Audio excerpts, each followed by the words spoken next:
از بنده خدا دانیال و عزیز افغانستان طالبان.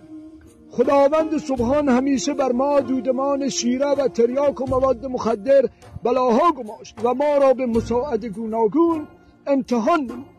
رفیقم قروتعلی را با بافور و قلقلی امتحان کرد و عمویم شیرعلی را به پای آتش کشاند تا او را با بساط آتشی نشکند و مرا نیز به فراغ 25 گرم تریاک خشک اعلا مبتلا کرد. روزی رفیقانم آمدن 25 گرم را از جیبم زدن بردن به تفریح و باز نگرداندن.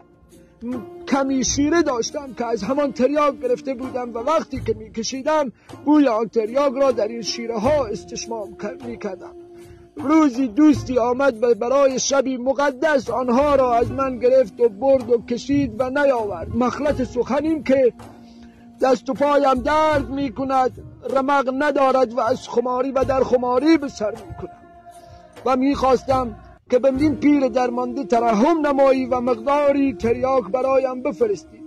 اگر که چنین کردی که من تو را از دعای خیر مدد خواهم کرد و اگر جز این کنی و به این پیر درمانده و ستم دیده ترحم ننمایی از جگر سوخته چنان ناله ای سر دهم که نهیب آن 7 پشتت را خاکستر کند و تو را توان این که تا پای منقل هم بروی نداشته باشی.